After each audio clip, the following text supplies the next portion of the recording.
Hello everyone, welcome to another Friday Closeout. Okay, let me rephrase. It's actually Thursday when I'm releasing this video, Wednesday when I'm filming this video. Usually I'm a day later, but because Friday is a day off for my unit, I wanted to take a day off too. And I want to release this at the end of the week, so I'm going to release it on Thursday. Now last week, I spent a little bit of time talking about spiritual disciplines and the importance of developing spiritual habits. And we used the example of a talk exercise and the practice that the Army uses to develop skills and develop habits, and how we can take some of those same principles and apply them, in the case of last week, to reading Scripture. And that got me to thinking, there are a lot of different spiritual practices, habits, and disciplines that we can incorporate into our lives to help us grow closer to God. And these are very important, I think, especially in the environment that we're in right now and have been for the last few months. Now, maybe some of you have been able to return to in-person worship services. Maybe they never really were put on hold for that long where you're at or in your particular congregation. But for some other people, this has been a time of a lot of spiritual isolation, where we have been cut off from a lot of the structures and the people who help give us spiritual support. So the question I want to ask you, and the thing I want you to consider, is what are some spiritual disciplines that you can develop in your own life that can help you become more spiritually resilient, even if some of those support structures you would normally turn to aren't available. So I'm going to be referencing over the next few weeks this book. It's The Celebration of Discipline by Richard Foster. And the first time that I read this book was as a freshman in college many, many years ago. And I didn't fully appreciate it then. There's a lot of things when you're 18 that you learn or you're taught that you don't really appreciate until you get older. And this is one of those books that I've revisited numerous times over the years. And so today I want to talk briefly about the spiritual discipline of meditation. Now, sometimes when you hear meditation, it might bring up images of yoga or Eastern religions or something along those lines, but there's also a strong history for Christian meditation. And I want to read to you just a couple sentences here that explain what Christian meditation is. It says, regardless of how it is done, the aim is to center the attention of the body, the emotions, the mind, and the spirit upon the glory of God in the face of Christ. Now let's pause for just a minute and let's bring this back to what we talked about last week. Now last week we talked about the importance of developing the habit of reading Scripture.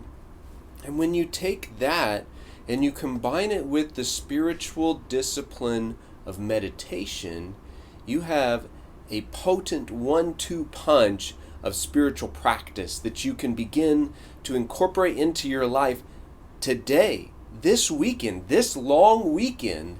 You can start this. Now here's what you can do. Take a passage of Scripture. Take a song that makes you that resonates with you spiritually, makes you think deeply about Christ. Take an image of Christ and just pause and think and meditate. Now here's why this can be so hard. This book was written, I think, in the, in the 70s or in the 80s. 1978. Now you think about 1978, okay? There weren't cell phones, there wasn't social media, there was not the constant drumbeat of notifications and distractions that are just a part of the noise of our everyday life today. Now, I'm not saying meditation was easy in 1978. It's a discipline. It's supposed to be something that is somewhat challenging and hard, but today it's constant. All right? My phone is sitting across the room from me right now, but just this instant, my watch vibrated on my wrist, telling me that I just got a notification. And so somewhere in the back of my brain, I had to push back against that immediate urge to glance at my watch and see what that notification was about.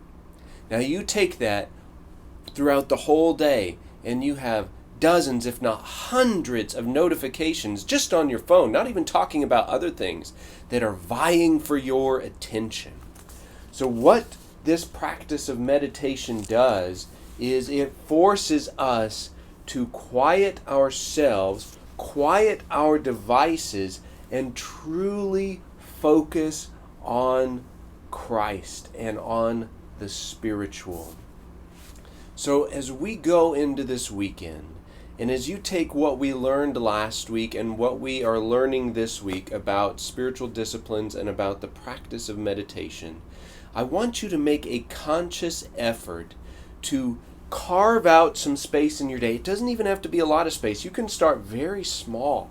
Just say 5 minutes. I'm going to quiet my devices. I'm going to go somewhere in the house that's quiet. I'm going to go somewhere outside that's quiet. And I'm just going to sit and I'm going to be quiet before God. And I'm going to think about Christ. And I'm going to think deeply about some word or passage of Scripture that I've been reading. And you're just going to be quiet.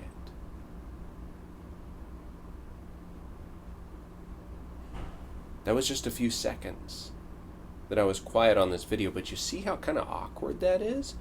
We expect noise. We expect stimulation. But our spirit needs quiet and peace and rest. So this weekend, will you join me in trying to carve out a few minutes to be quiet, to meditate on God, to meditate on Scripture, and to really begin to develop this practice, this discipline in our lives. Thank you for watching. I hope you have a good weekend. Go in peace.